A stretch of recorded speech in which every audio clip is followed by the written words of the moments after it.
পিছফালে চুৰি মাৰিছে মোক।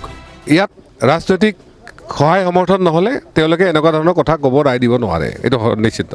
जोंनि बेनारखौ लानानैनो बिथाङा जोंखौ रायदों, जोंखौ सोबख'दों, जोंखौ आलाय सिलाय खालायदों।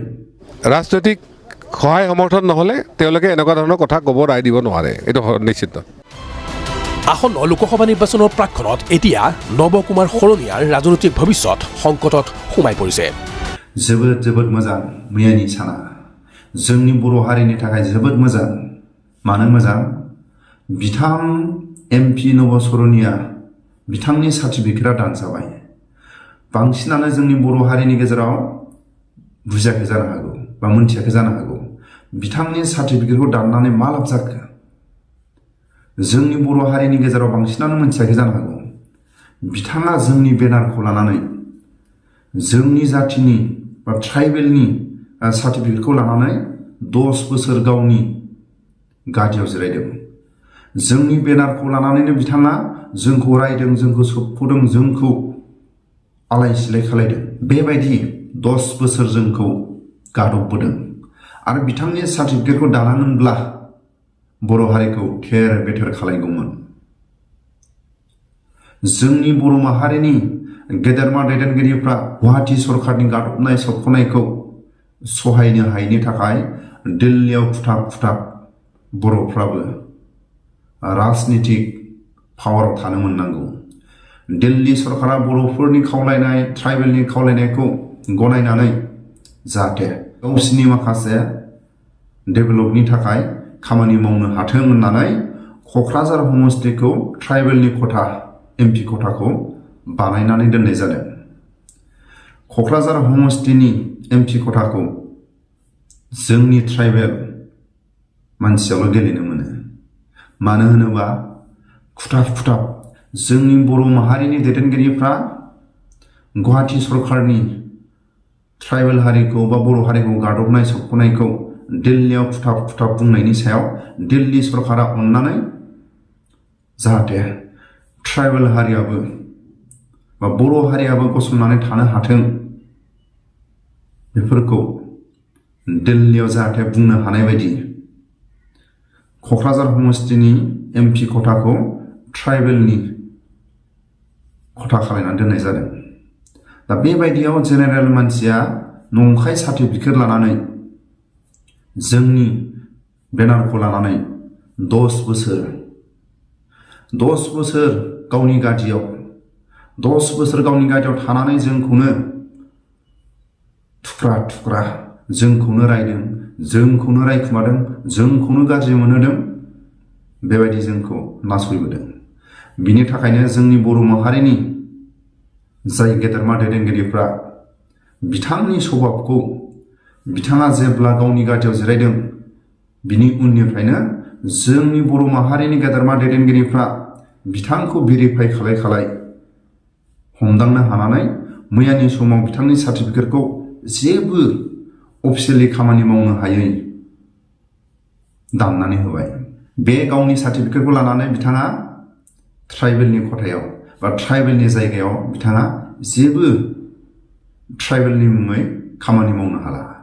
बिथाङा जेनेरेल अबेबा जायगायाव बिथाङा गेलेनो हाया बा बिथांनि जेनेरेल मानसिनि अनसायनायनि सायाव जागोन। नाथाय ट्राइबेलनि जायगायाव ट्राइबेलनि बेनारखौ लानानै बिथाङा जेबो अफिसियेलि खामानि मावनो हाला। बिथाङा जेनेरेल मानसि जानानै बिथाङा गुबुनाव गेलेनो हागोन। आरो जायफोर बेसेबांबा सम बिथांनि सायाव नाजाबोयै बिथाङा इन्डियानि संबिजितखौ आयेनखौ बिथाङा बंग खालायदों। बिनि सायाव बिथांखौ साजा होनो थाखाय दिल्लीयाव कर्ट कासारियाव बिथांखौ साजा होनो थाखाय जि इन्डियानि माखासे आयेनखौ बंग खालायदों, इन्डियानि संबिजितखौ बंग खालायदों, बिनि सायाव बिथांखौ गावनि 10 बोसोर नंखाय थगायनानै सरकारनि दरमाहा जानाय, सरकारनि माखासे फान्डफोरखौ बिथाङा लाबोनानै बबे जायगायाव बिथाङा डेभेलप खालायदों बेफोरो जोंनि बर' एलेखायाव बा ट्राइबेल एलेखायाव बिथाङा लाबोनानै हैदोंना हैयाखै? जायफोर ट्राइबेलनि जायगायाव खामानि मावनांगौ जायगायाव जेनेरेल जायगायावसो मावदों नामा बे 10 बोसोराव?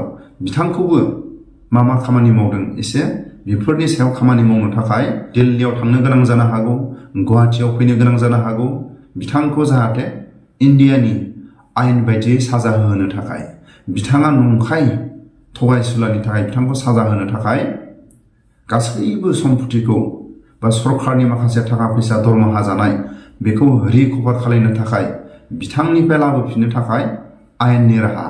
दा बे आयेननि राहा बा आयेननि खाथियाव थांनो थाखाय जायफोर गेदेरमा दैदेनगिरिफोरनि थांनाय फैनाय माखासे उकिलनि फिस दं, बेफोरनि थाखाय जोंनि बर' मोननै हान्जानि BPF आरो UPPL आरो जोंनि बर' माहारिनि दल संगठनफ्रा हेफाजाब होनांगोन। मानोना बिथांनि सार्टिफिकेट दाननो थांनायावनो बोसोरब्रै बोसोरबा नांदों आरो बेबायदि समाव सानफ्रामबो माखासे अफिसियेल खामानि ओरै थांनाय ओरै फैनाय बेफोरनि खरसाव सोरनिबा रिटायारनि फैसायाबो थोआखै, सोरबा हा हु फाननानै सोलिनो गोनां जादों।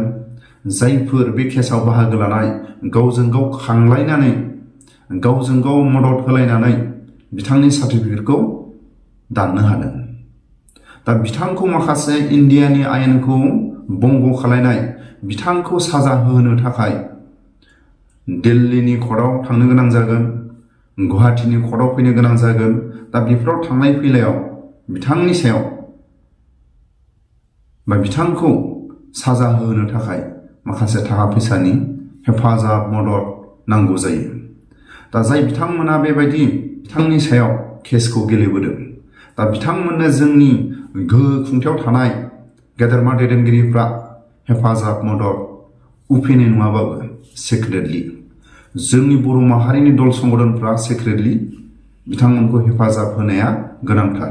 बिथांनि सार्टिफिकेटखौ दानहोनाया बे सियर जाबाय, नाथाय बिथांखौ इन्डियानि आयेनखौ बंग खालायनायनि, बिथाङा इन्डियानि संबिजितखौ फैमाल खालायनायनि थाखाय जेरै आलफानि गेदेरमा दैदेनगिरिफ्रा बोसोर बोसोर जेल जानो गोनां जादों, NDPनि दैदेनगिरिफ्रा बोसोर बोसोर जेल जानो गोनां जादों, बिथाङा आलफा NDPनिफ्राय बाय डाबल साजा मोननांगौ। मानो होनबा आलफाया आसामनि थाखाय दावहा नांदों आलादा हादोर जानो थाखाय, आरो जोंनि बर' हारिया जोंनि गोहो खुंथायाव गसंनानै थानो थाखाय NDP आफादा सोमावसारदों। नाथाय बिथाङा इन्डियानि सिङाव थानानै इन्डियानि आयेनखौनो बंग खालायदों। बिथाङा बाय डाबल जेल जानांगोन। बिथाङा इन्डियानि माखासे संबिजितखौ थगायनायनि थाखाय बिथाङा थैजासिम जेलावनो बिथांखौ साजा होनांगौ। बिनि थाखाय माखासे दिल्लीनि कर्टआव, गुवाहाटीनि कर्टआव आयेननि खाथियाव थांनो थाखाय जोंनि बर' माखासे गेदेरमा दैदेनगिरिफ्रा, दानि गोहो खुंथायाव थानाय दैदेनगिरिफ्रा जायफोर बिथांनि सायाव केस गेलेदों, बिथांमोनखौ थाखा फैसानि हेफाजाब मदद होनांगौ। बिथांनि सार्टिफिकेट दाननो थांनायावनो सोरबाया पेन्सननि फैसाया थोआखै, सोरबाया हा हु फाननो गोनां जादों, सोरबाया गावजों गाव खांलायनानै हेफाजाब मदद होलायनानै थाखा फैसाया हास'वा जादों। दा आरो बिथांखौ साजा होनो थांनायाव जोंनि बर'नि गोहो खुंथायाव थानाय गेदेरमा दैदेनगिरिफ्रा हेफाजाब मदद होनांगोन। आंनि गोसो गोरबोनिफ्राय आं खावलायो। दा एसेबाबो स्पष्ट बुजिबाय जानो हागौ जोंनि बर' माहारिनि गेजेराव बिथाङा जोंनि ट्राइबेलनि बेनारखौ लानानै 10 बोसोर जोंनि बेनारखौ लानानै बिथाङा जोंखौनो गादबदों, जोंखौनो सोबख'दों, जोंखौनो थेर बेथेर खालायदों। आरो माखासे 10 बोसोरनि जायनि सिगां बिथाङा गावनि फान्डनिफ्राय गावनि हमस्टियाव ट्राइबेलनि जायगायाव खामानि मावदों ना जेनेरेल जायगायाव खामानि मावदों, बेखौबो जोंनि बर' दैदेनगिरिफ्रा एसे स्टाडि नायनांगौ। बिथाङा मा जायगायाव खामानि मावबोखो, जोंनि ट्राइबेलनि अनगा जायगायावसो खामानि मावदों नामा, बेखौबो माखासे नायबिजिरनांगौ।